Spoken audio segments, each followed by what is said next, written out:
বন্ধু, আমাদের বন্ধু না তো। আর উনি কিরম যে ভারতবর্ষের ঐতিহ্যটা সবচেয়ে বেশি নষ্ট করেছেন তিনি বলেন না, স্বীকার করেননি। উনি বলেন আমি মহিলাদের সম্মান করি, মহিলাদের উপরে নির্যাতন হতে গেলে আমি খুব কষ্ট পাই। তাহলে মণিপুরে 1 বছরের উপরে কাছাকাছি ওইখানে মহিলাদের উপরে নির্যাতন হচ্ছে, মহিলাদের মারা হচ্ছে, উলঙ্গ করে কিরম সে রাস্তায় ঘোরানো হচ্ছে, তাদের কিরম যে গ্যাং রেপ করা হচ্ছে, তাদের বডি টুকরো টুকরো করা হচ্ছে। একবারও মোদি ওইখানে যাননি কেন? একটা কথা বলেননি। নিকোপ্লাস ছিল নাকি তার মুখে? আবার অমিত শাহ বলবো এটা জুমলা। আমরা বলবো না, ওরাই বলবে এটা জুমলা। হয়তো ইলেকশনে বলতে হয়। আজকে যে মানুষটা 10 বছরে একটা সম্পদ তৈরি করলো না, সে 23খানা নবরত্ন কোম্পানিগুলো বিক্রি করে দিল ভারতবর্ষের সম্পদ, সে কোন দাবিতে বলতে পারে এই কথাটা? এটাই হচ্ছে রাজনীতি, এটাই হচ্ছে নোংরা রাজনীতি। যে নোংরা রাজনীতি করতে পারে সেটা কংগ্রেস এবং সিপিএম। মিটিংটা হবে না, কিন্তু শেষ সময় পর্যন্ত আমরা লড়বো। এই সংগ্রাম বলেছি, বাংলা যেমন দেশের স্বাধীনতা নিয়ে এসেছিল, আর বাংলাই পারবে এই মোদিকে সরাতে। এই অত্যাচার বাংলা মোদি এইভাবে মেনে নেবে না।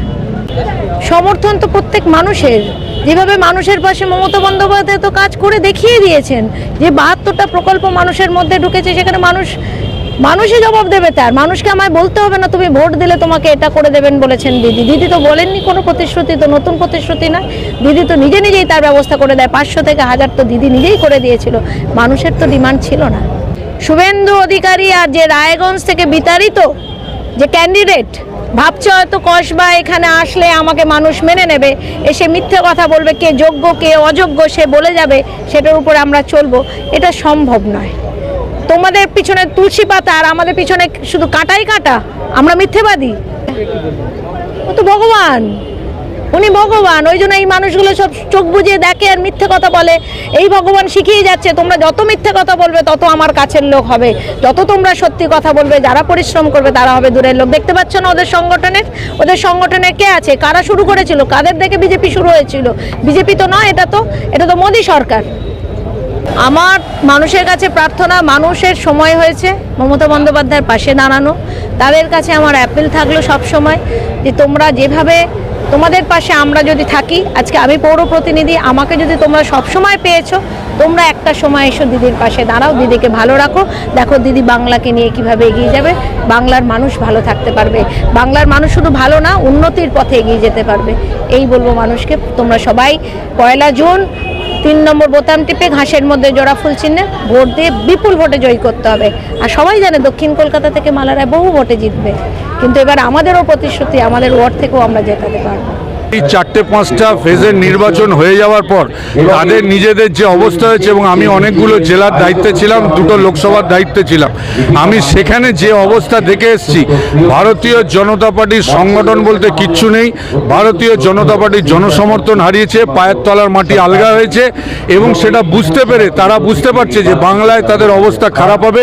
সেই জন্য যেভাবে তারা ডেলি প্যাসেঞ্জারি করছেন, আমার দৃঢ় ধারণা 4 তারিখ যখন ফল ঘোষণা হবে, আগামী 5 বছর আর কেউ প্যাসেঞ্জারি করবেন না। বাংলায় ওরা তো বিগত দিনে 19 সালে 18টা আসন পেয়েছিল, এবার ডবল ডিজিট আসন পেয়ে আগে দেখা।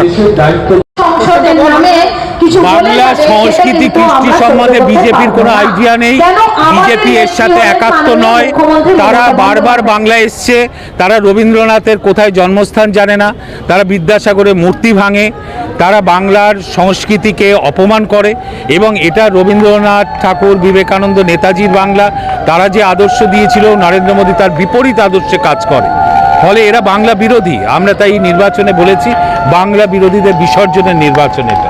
আমি বলেছি যে ভাগ্যিস এই জন্মে উনি জন্মাননি, তাহলে ওনার মতো একটা জুমলাবাজ রাজনৈতিক নেতা পেত বাংলা। এত মিথ্যাচার, মোদিকা গ্রান্টি মানে মোদিকা মিথ্যাচার।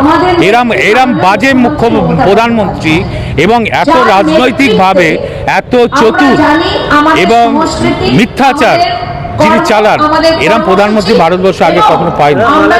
প্রচুর ভোটে জিতবেন, মানুষের আশীর্বাদ পাবেন, এবং প্রচুর মানুষের সমর্থন নিয়ে মালাদে আবার এমপি হবে। এক সময় কিন্তু অজস্র গণহত্যা সংগঠিত করেছিল এই কসবা যে ইয়েতে, এখানে আনন্দমার্গীতে পুড়িয়ে মারা থেকে শুরু করে নেতাই নানুর সুচপুর, তারপর সাইবেরি একটার পর এক গণহত্যা সংগঠিত করেছে। সিপিএম বাংলার অর্থনীতিকে পঙ্গু করে দিয়েছিল। আমরা 12 বছরে মমতা বন্দ্যোপাধ্যায়ের নেতৃত্বে সেই বাংলাকে অনেকটা ডেভেলপমেন্টে নিয়ে এসেছি। সিপিএম এর কোনো স্থান নেই, কারণ সিপিএম এখন 5%-এর নিচে চলে গেছে।